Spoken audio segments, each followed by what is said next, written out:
Hey, this is Bradley Benner with Semantic Mastery and How to SEO. And in this quick video, we're going to talk about how to do keyword research in 2015. So this is a keyword research tutorial for 2015.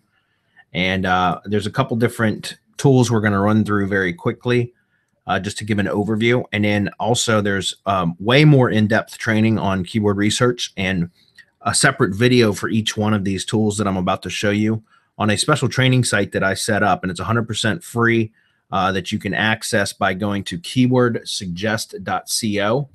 Again, that's keywordsuggest.co, and you just enter your email in, and once you confirm your email, it'll send you the link to the training site where I have separate videos about each tool that we're about to cover. But keyword research in 2015, there's a couple different tools. Obviously, the Google Keyword Planner. This is something that people have been using for years, but I like to always remind people that the Google Keyword Planner is a tool for AdWords. Okay, so for people that are paying for pay-per-click marketing.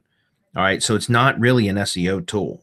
This is the only tool that Google gives us. So a lot of times we use this, but I can tell you right now, it's not the best place for keyword research, and especially in 2015.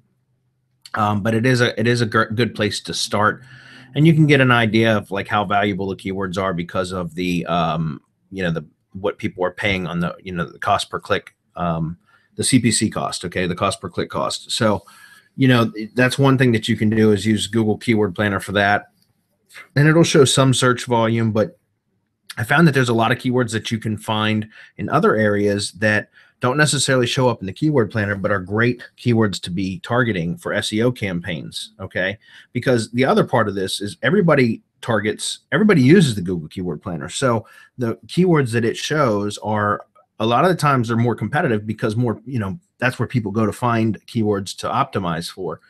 But so I'm not going to spend a lot of time in here other than just if I wanted to search for new keywords, I would come over here and I know this has been done to death, but let's just use this for example. If I said dog training and I click get ideas, it's going to take a second to read and it's going to come back and it's going to return keywords. Okay, so keyword ideas, everybody always comes directly over here, right? And then they look and say, okay, search volume. Most people are always searching for high search volume keywords, and then they look at the suggested bid to see what how valuable those keywords are. And so that's just like the traditional way that people do it. And that's why I recommend going against the grain. Okay, instead of doing the same thing that everybody else does, do something different. So if you are going to use a Google Keyword Planner, I suggest looking in the ad group ideas, because a lot of the times there will be keyword groups in here that are related, highly related according to Google. So you can set up a optimization or an SEO campaign based around those keyword sets. Instead of individual keywords, you use the whole group. Okay, so that it kind of reinforces the theme of your content or whatever it is that you're trying to optimize for. Okay, so for example, like if we looked at dog obedience, if we came over here and clicked, you can see there's 8 keywords in this group, and these are the different types of keywords that it's showing, and some of them have local modifiers like Perth or MN, I guess, which is for Minnesota. But dog obedience training, obedience training for dogs, these are all variations of the keyword that Google determines are highly relevant to each other. So they put them in ad groups ideas. So I like to use the ad group ideas that Google tells me as part of my initial research. All right. But again, I just wanted to very quickly show the keyword planner and remind people that that's not necessarily what it's for. Now, Google Trends, go to google.com/trends. This is a great tool because it will show you search interest by location and also over time. So I just put in dog. That's a little bit too broad. Let me do dog training. If we use this, now it's showing worldwide results right now. But if we actually let's just say, for example, we want to target just the United States. I'm going to click on United States, and it'll show search interest over time. It's by default going to show 10 years of search history. And then it's going to show regional interest. And then down here are related searches, if you see that. And so these are related searches over time. So these are historical related searches. These are the top searches over time. And then there's the rising searches, and rising searches means these are keywords that have had a significant increase in interest or search queries since the last time they processed this data, which is on a monthly basis. Okay, so you can see that that's why it's called trends, because you can get ahead of trends on keywords by using this tool. And what I really like about it is the fact that we can see which parts of the country are searching for keywords more so, the phrases more than others. And then you can actually sort by, right now, this looks like by state, which is sub-region. Then metro is like major metropolitan areas. And then even by city, you can go down directly just to city. So you can narrow it down to that point. And we're looking at the United States as a whole, but we can actually come in here, hit the drop down, and we can go in state by state. So this is really, really good for local stuff too, guys. Okay. And then you can actually narrow down the time limit as well. Instead of looking at 10 years, you could look at the past 12 months. And that way you can get, instead of more historical data, you can get more current trends, that sort of thing. So there's a whole lot that you can do in here. All right. So I use trends a lot.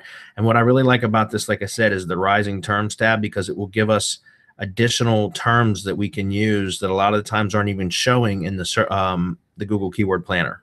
Okay.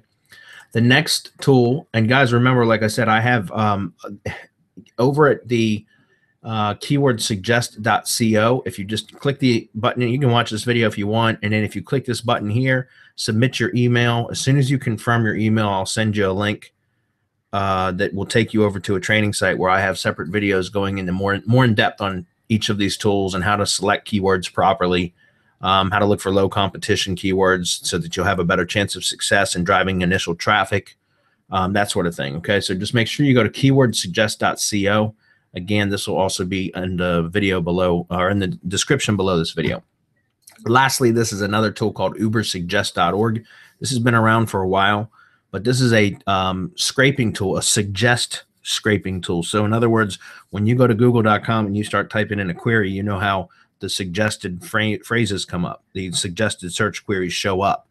And that, in my opinion, these are the best keywords to be targeting, are the ones that are in Google Suggest.